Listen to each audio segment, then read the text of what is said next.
चीन वजीर सिंध शर्जील नाम मेमन की प्रेस कॉन्फ्रेंस। तहरीक इंसाफ ने 9 मई को मुल्क की सलामती के इदारों पर हमला किया।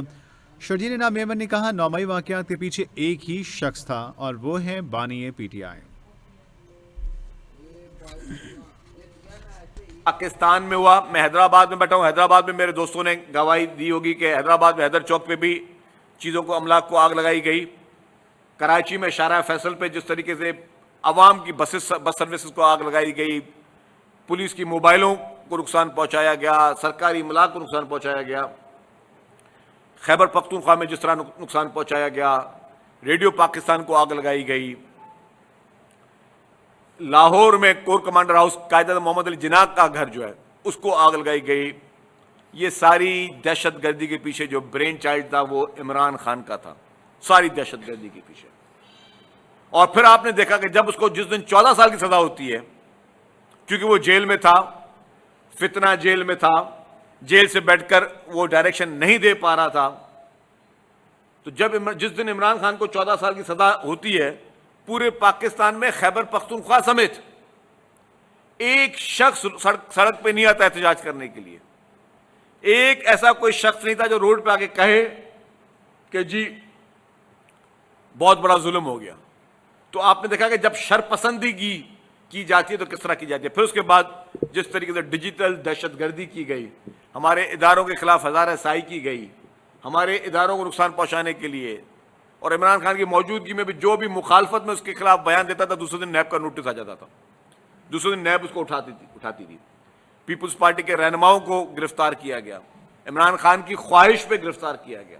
मोहतरम आसिफ अली जरदारी साहब को गिरफ्तार किया गया, मोहतरमा फरियाल तालपुर साहब को गिरफ्तार किया गया, खुर्शीद शाह साहब को गिरफ्तार किया गया, आगा सिराज दुरानी साहब को गिरफ्तार किया गया, हम समेत काफी लोगों पर मुकदमे बनाए गए। और ये सारी चीजें इमरान खान के इमा पे हुई कि जो बोलता था दूसरे दिन वो जेल में जाता था। PMLN की लीडरशिप को गिरफ्तार किया गया।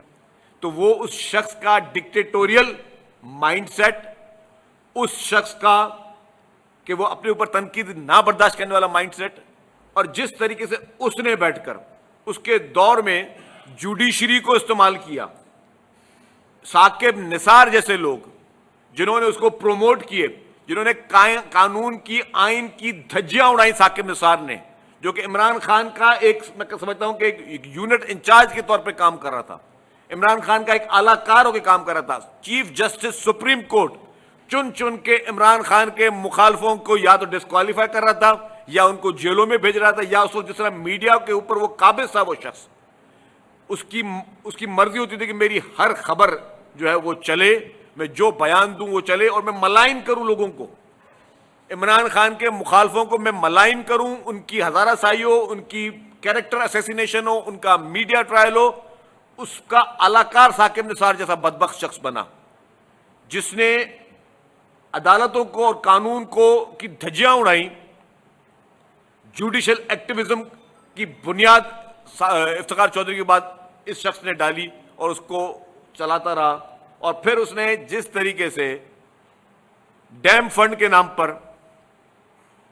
एक अवाम को धोखा दिया, डैम फंड के नाम पर लोगों को बेवकूफ बनाया साकिब निसार ने,